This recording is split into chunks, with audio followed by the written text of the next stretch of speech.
This is Dan DeMarco, and you are listening to This Week in FCPA on the Compliance Podcast Network. This is Mike Flanagan, and you're listening to This Week in FCPA on the Compliance Podcast Network. This is Greg Gilchrist, and you are listening to This Week in FCPA on the Compliance Podcast Network. This is Bart Peterson, and you are listening to This Week in FCPA on the Compliance Podcast Network. Hello, everyone. This is Tom Fox. I'm the Compliance Evangelist, and I'd like to welcome you to This Week in FCPA, Episode 123 for the week ending October 5, 2018. The Baseball Playoffs Are Here edition. First, a word from our sponsor, Affiliated Monitors. Founded in 2004, Affiliated Monitors provides professional independent integrity monitoring and ethics and compliance assessments nationally and internationally and across almost all industries. With its knowledge of effective ethics and compliance programs and cultures, Affiliated Monitors is respected for its work as the corporate monitor on matters ranging from multinational corporations to small and mid-sized companies and even individuals. Having served in over 600 monitorships, no one has more experience as an independent monitor than the team at Affiliated Monitors.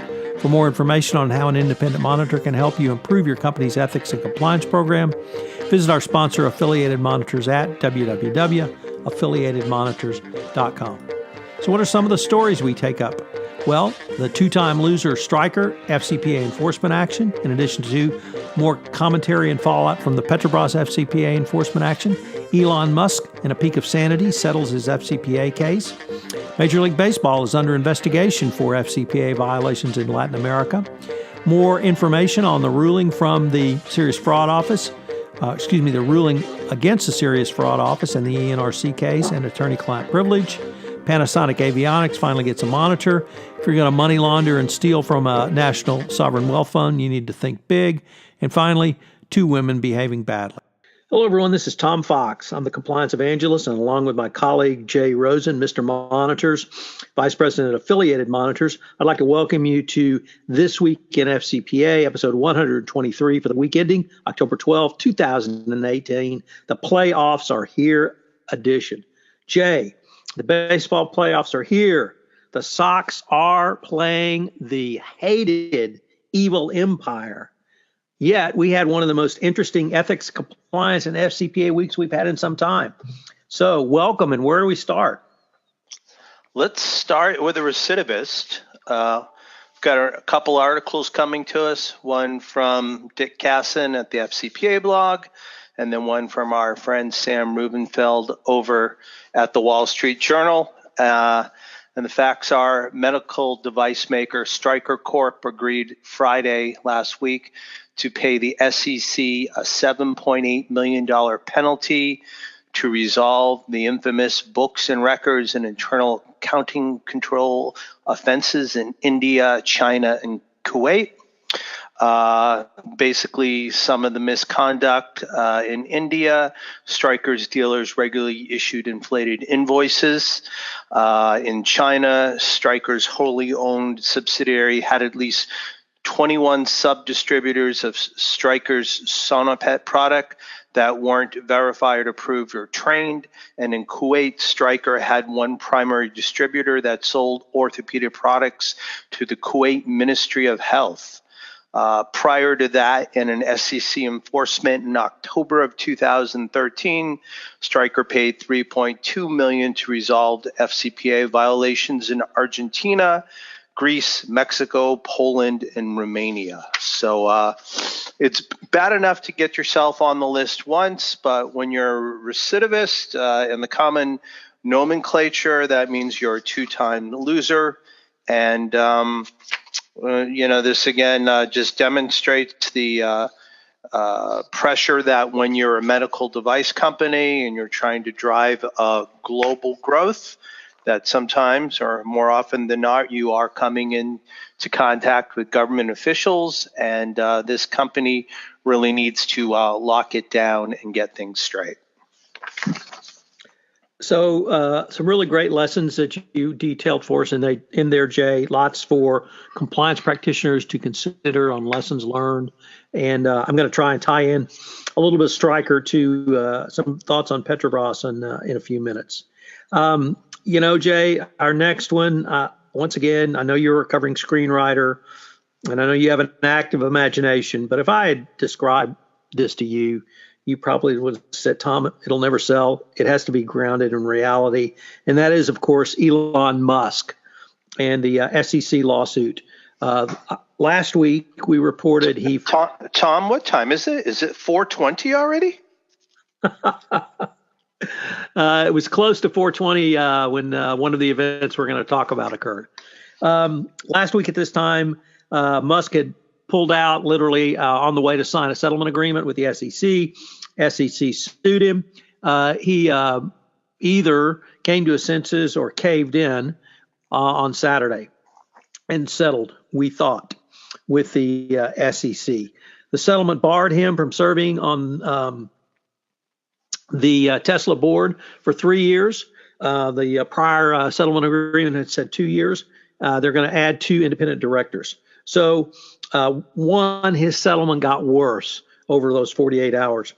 But it turns out that he was persuaded by Mark Cuban to settle based upon Cuban's own experience in successfully defending himself from an SEC insider lawsuit. Now, as of this morning, today, it is not clear that the settlement's going to go through for 2 reasons. One is the judge has oversight over the settlement because it's a cease and desist order, and the judge has asked for additional information on the basis of the settlement. So we have that.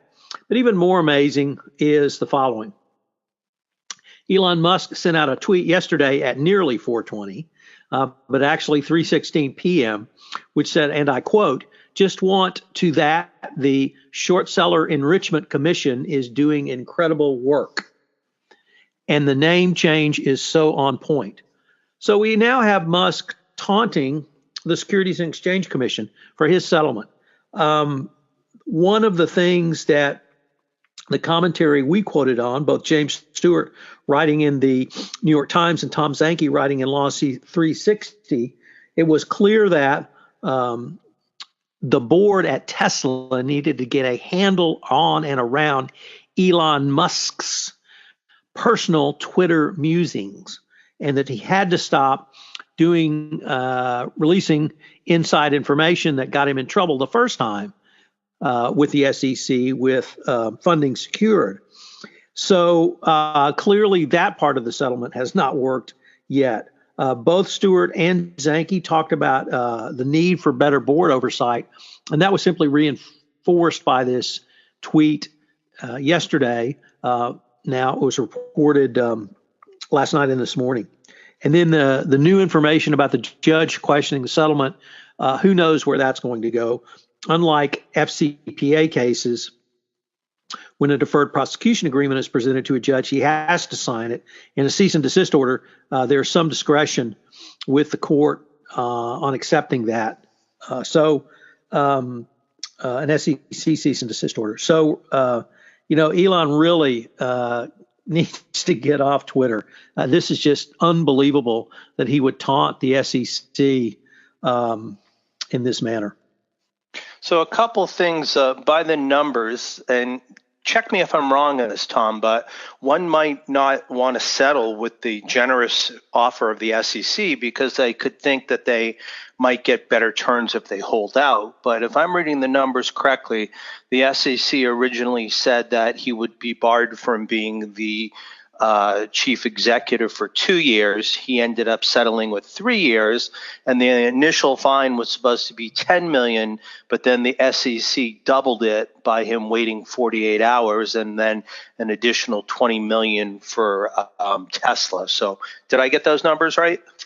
You got those numbers right. And let me just throw in the judge has instructed both Tesla and the SEC to produce a joint letter of no longer than 10 pages to provide evidence the proposed judgment is fair and reasonable and that it's in the public interest. So it's going to be interesting to see with what jointly the parties come up with, particularly with Musk's Twitter musings.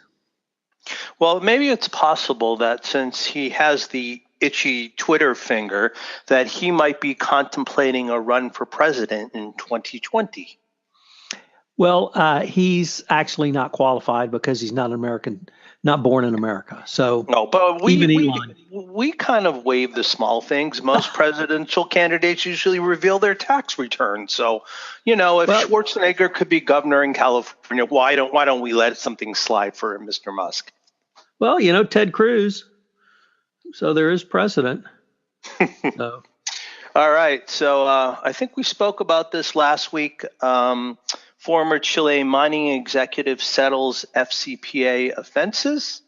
And Patricio Contes, the CEO of SQM, because it's easier to say, directed and authorized nearly $15 million in payments through a discretionary account to Chilean politicians, political candidates, and people and entities associated.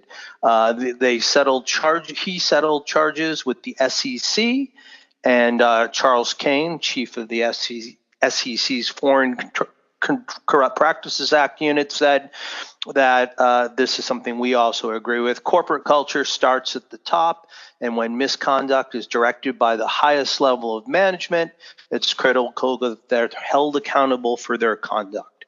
Without admitting or denying the SEC's allegations, Mr. Contesse agreed to pay $125,000. And SQM trades its Series B American Depository shares on the New York Stock Exchange, so that's why they fall under our jurisdiction.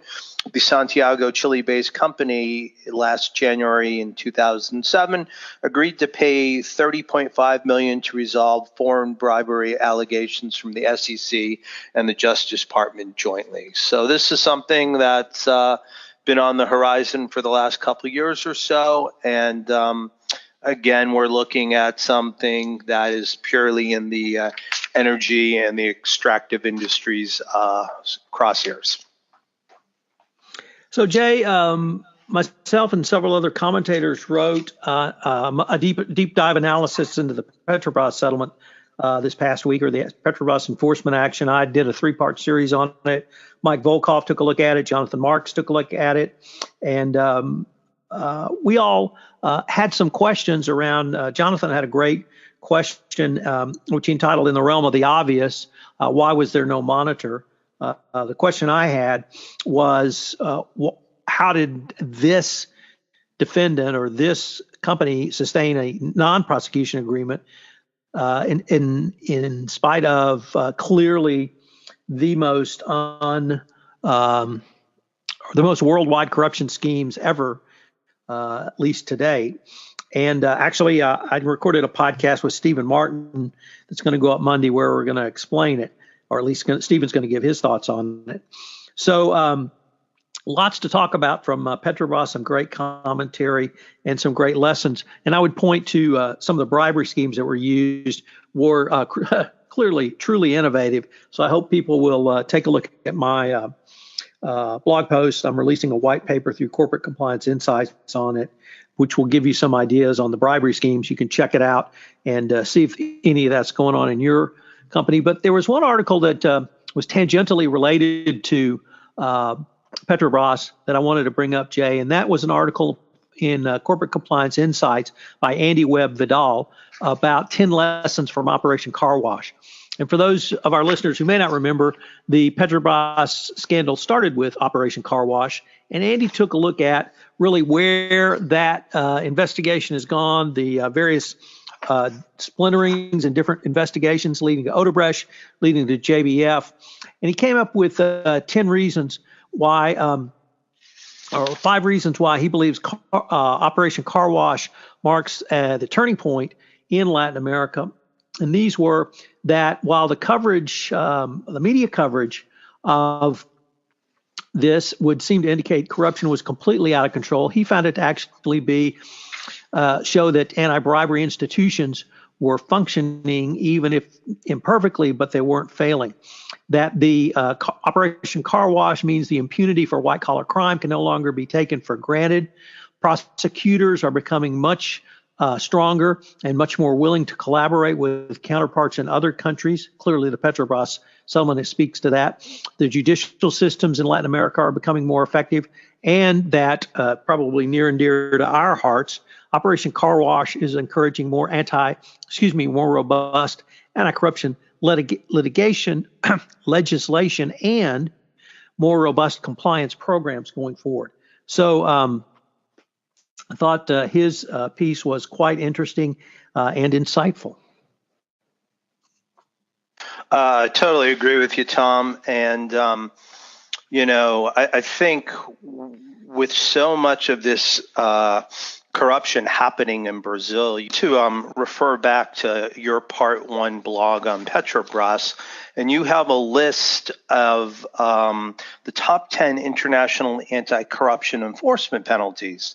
And if you look at the top 3, it's JBF, which is Brazil, Odebrecht, Braskem, which is Brazil, Petrobras, and then if you go down to Rolls-Royce, there's also a Brazilian component. So I think if you take those matters and you tie them together with Andy Webb-Vidal's piece, the 5 things that he offers are that, there's 5 reasons why the glass is half full, but then there's also 5 reasons why the glass is half empty. And I think my overarching perspective is that these investigations have really set the tone within Brazil.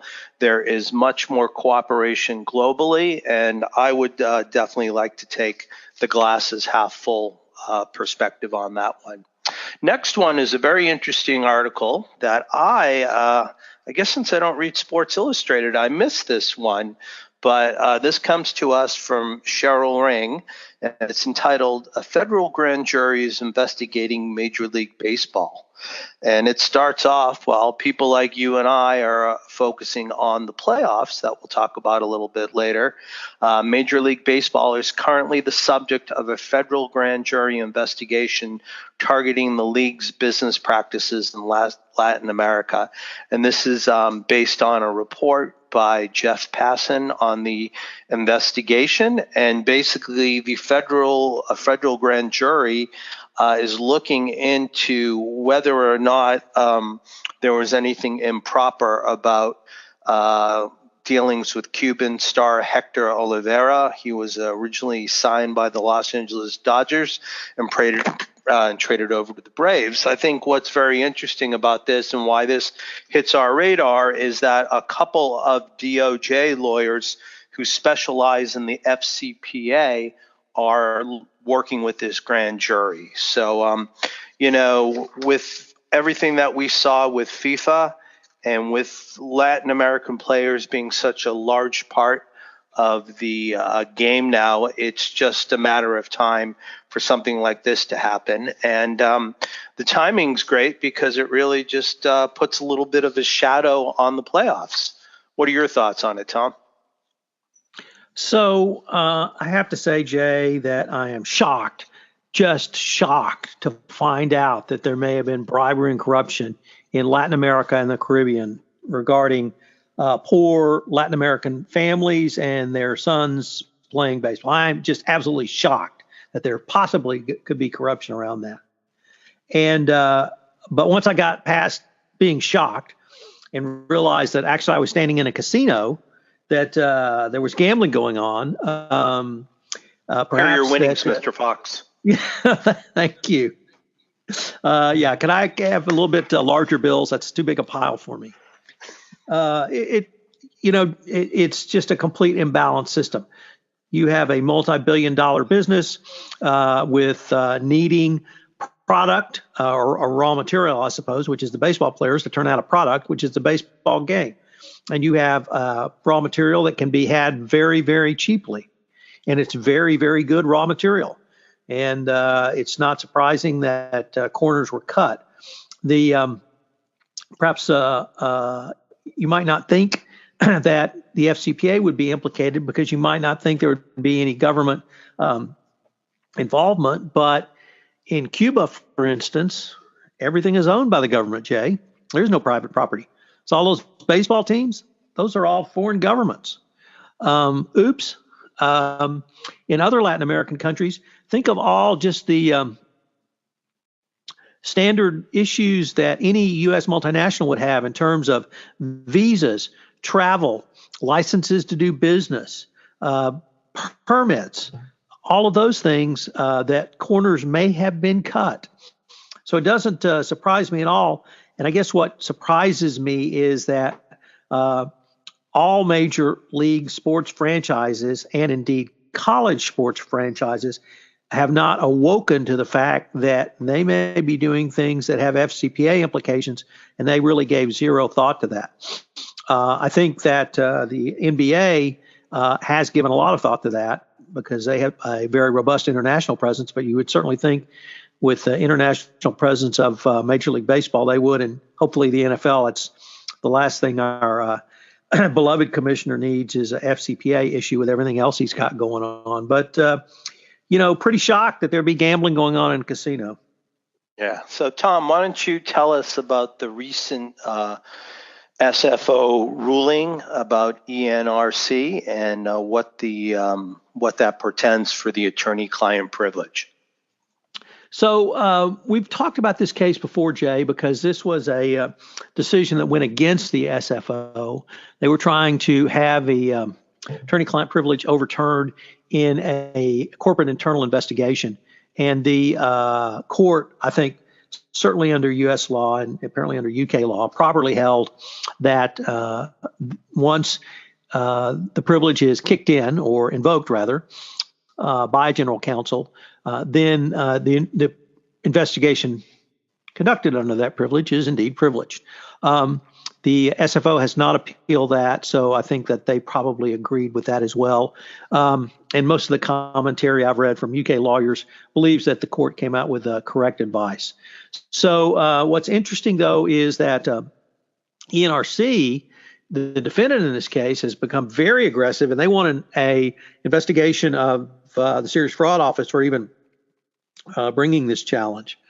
So that's a pretty aggressive approach. But we had a really interesting blog post by Andrew Reeves entitled 5 Lessons About Privilege and Internal Investigation. Andrews is a senior associate at Norton Rose Fulbright in their London office, and he had 5 key takeaways for us. And of course, we've cited to the article. It appears in the FCPA blog.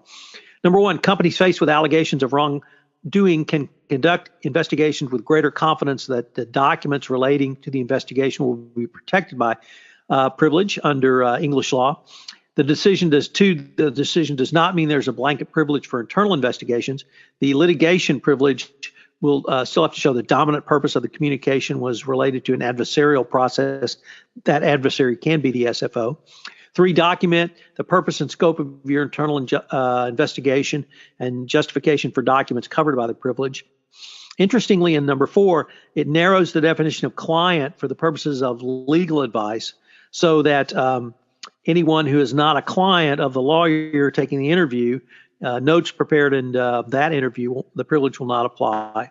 And it's number 5 is a reminder for all lawyers, both in the United States and the United Kingdom, that lawyers' working papers will only be covered by the privilege to the extent that they have legal advice. So that means if you record facts, that's not going to be privileged. So I think always good to recall these. This was certainly the result that I would have hoped for as a U.S. lawyer, and something that every company, their legal department needs to circulate this, and also their compliance department.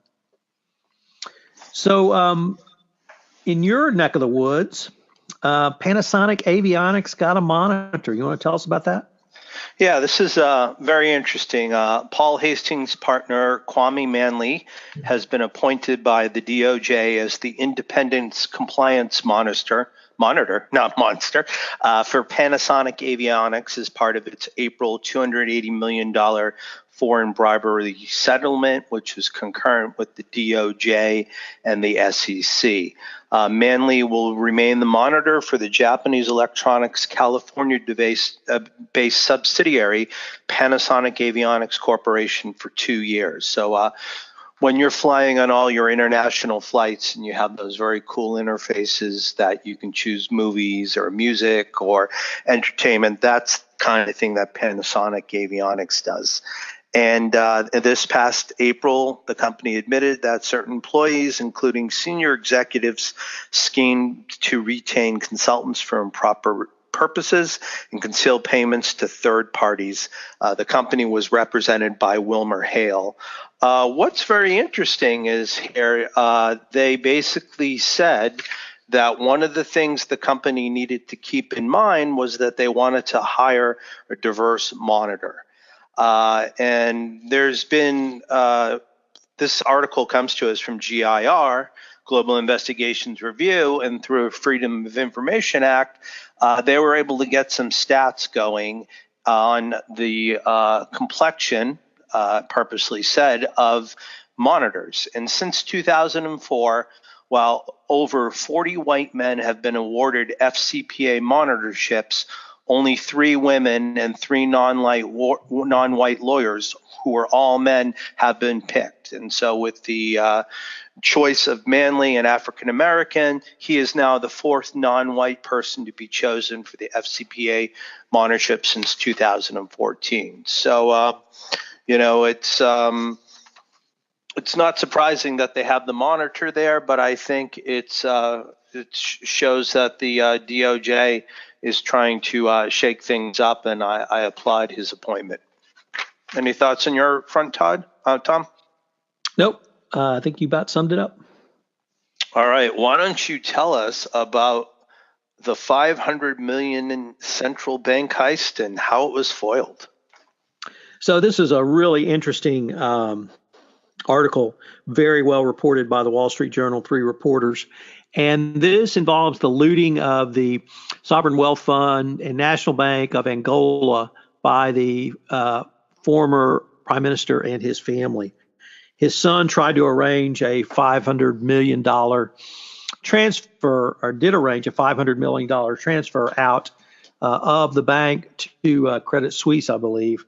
And then he tried several times to take tranches out from that $500 million. And each time the bank declined to make the transfer. So it's really a great lesson in both how sovereign wealth funds and national banks in high-risk countries and emerging markets are looted by the governing class and their families, and also how when the system can work, and the system does work in corresponding banks literally throughout the world around anti-money laundering and suspicious transactions to stop this sort of thing. Now the money has gotten back to Angola. So that's one good thing, and we're going to wait to see the fallout from the people who've been arrested. They all claim it was a legitimate transaction, and begs the question: if you have a legitimate transaction under a corrupt government, is that transaction still legitimate or clothed with corruption? So that really leads us to kind of our last big story, and we have some women who have behaved very badly. You want to tell us about this? And it's not your girls. Not my girls, but the day's early and something could happen. So the first woman behaving badly is Rosma Mansor, the Malaysian Rosma Mansor, the Malaysian Anti-Corruption Agency arrested ex-Prime Minister Najib Razak's wife Wednesday for laundering money looted from your favorite sovereign wealth fund, 1MDB. Rosma Mansor, 66, will face several charges for her role in the scandal. During raids on houses and condos owned by Najib and his wife in July, Malaysian police seized $273 million worth of jewelry, handbags, and other valuables. Now, Mrs. Fox may be interested in some of the fashion items that were seized here during the raid. Yes, the PM's wife was not a Coach shopper, so Michelle would have zero interest. Okay. Mrs. Compliance Evangelist. Police seized cash in 26 currencies with a total value of $28.6 million. They got 457 handbags, but as you said, they're Hermes and not Coach, so no interest there at $12 million. And also seized were 423 watches valued at $19 million, along with 234 sunglasses worth $93K.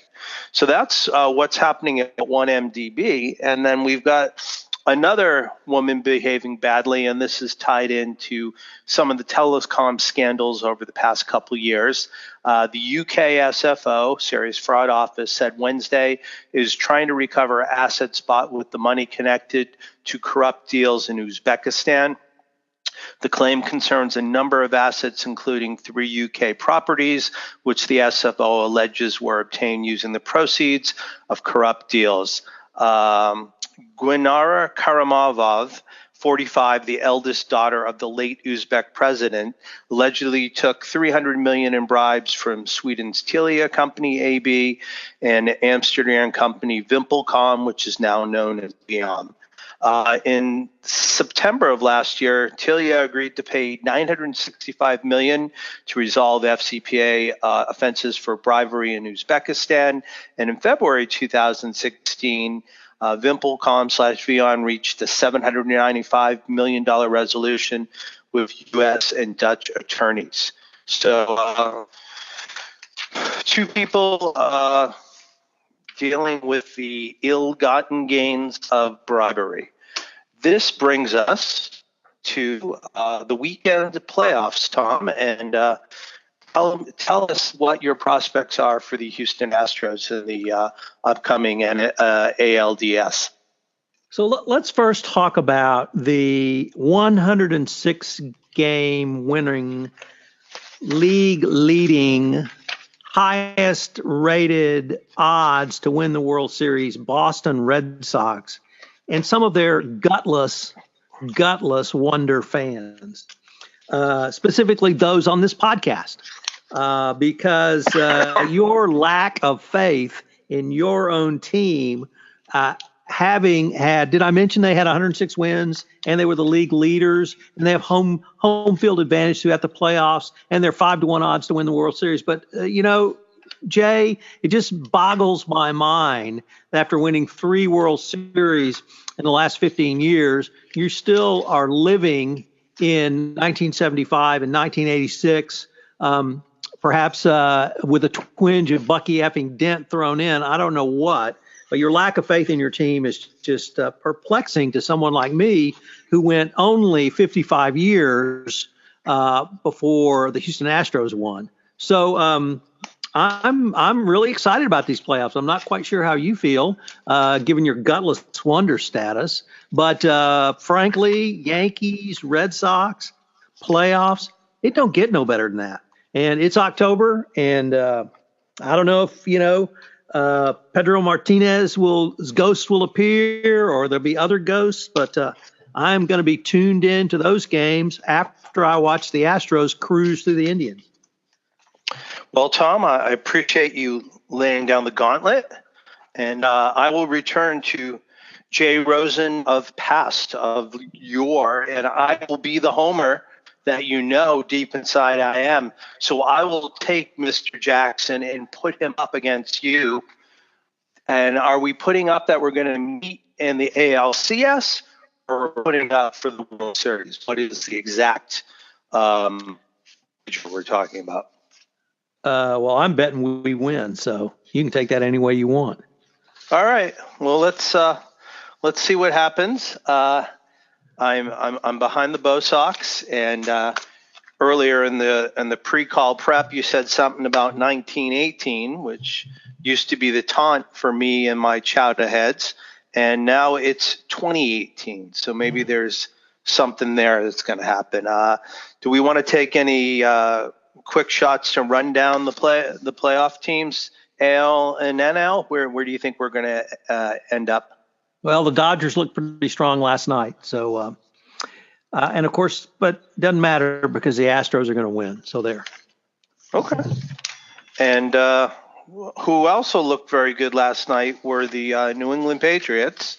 I think for the first time since November of 2016, Michigan's own Tom Brady had both Gronk and Julian Edelman out on the field at the same time.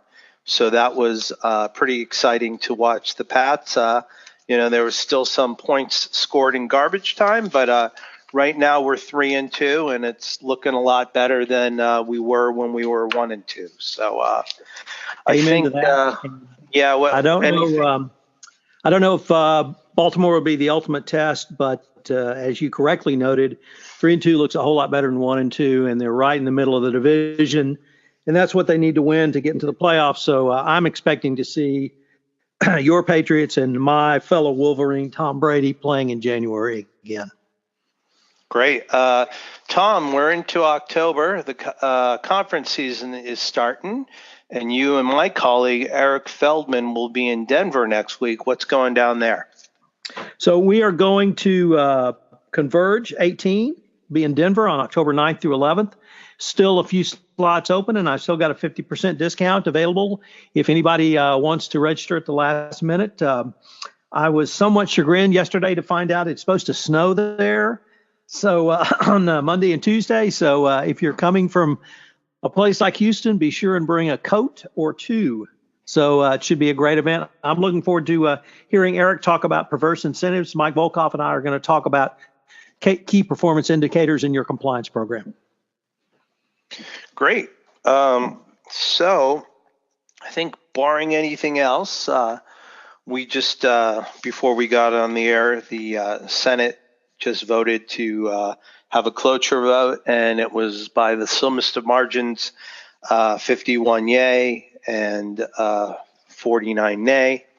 So that means they will continue on to debate, and there should be a decision made sometime tomorrow. So that's a little bit sobering from my point of view, but nonetheless, I'd like to thank everyone for joining us for This Week in FCPA, episode 123 for the week ending October 12th, 2018, the Playoffs are Here edition. So for Tom Fox and myself, Jay Rosen, thanks so much for joining us. Have a great weekend and enjoy the baseball and football. Hello, everyone. This is Tom Fox again. I would like to thank you for listening to this episode of This Week in FCPA. If you have any questions, you can email me at tfox@tfoxlaw.com. You can email Jay at jrosen@affiliatedmonitors.com. I hope you will join us again next week when Jay and I review some of the week's top compliance and ethics stories. This is Tom Fox. This Week in FCPA is a part of the Compliance Podcast Network.